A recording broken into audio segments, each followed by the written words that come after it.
Hey Beyonce, guess what? You're a liar, and I'm calling you out. Beyonce is selling you a bill of goods, and I'm here to tell you not to buy it. Her new song is called Girls Who Run the World. I don't think it's right that she's out there promulgating historical inaccuracies to impressionable young women, imparting the false belief that they run the world, thereby lulling them into a false sense of achievement and distracting them from doing the work it takes to actually run the world. Which, by the way, I don't think female world domination is the goal. I think the end game should be a socially egalitarian society. Girls really run the world? First of all, women are universally dominated. There is not a society known where women as a group have decision-making power over men as a group. Who run the world? Girls.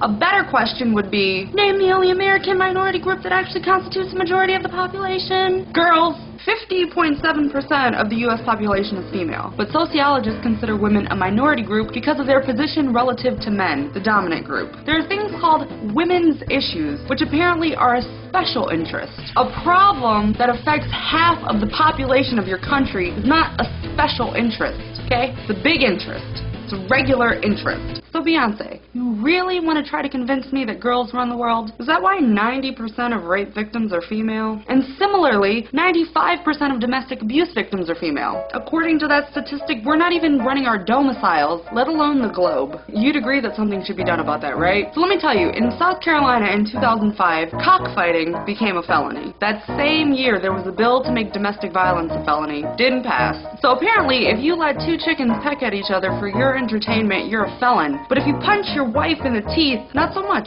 If women have such power and influence, then why are female fetuses in China and India selectively aborted? And before ultrasound was widely available for sex detection, you just had to have the baby, and then if it was a girl, you just kill it.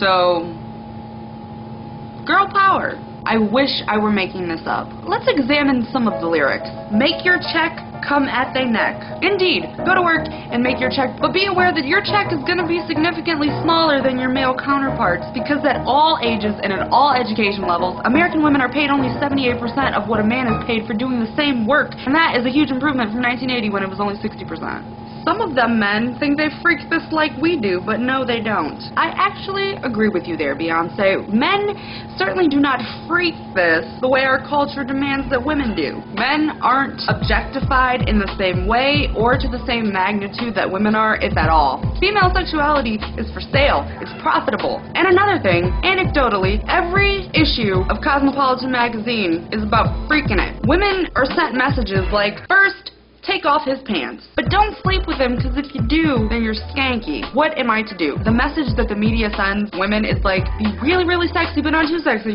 It's a phenomenon known as the virgin whore dichotomy. Go briefly read about it if you want to. Link in my pants. So indeed, Beyonce, women have a very unique and contradictory course to navigate when it comes to freaking it in this country. Disrespect us? No, they won't. Yes, they will. And they do, often. I'd like to defer to a very famous doctor on this subject, Dr. Dre. He says, and I quote, ain't but and tricks. There you have it. Listen, Mrs. Carter, you should know this firsthand. When your husband isn't busy with his money, cash, or you still got 99 problems, and a bitch ain't one. Of the most popular rap songs in recent memory, I am hard-pressed to think of one that doesn't have any reference to women as some derogatory name. Not to mention, like, workplace sexual harassment or catcalling and all other manner of disrespectful things. I think I need a barber. None of these can fade me. Don't call me a bitch.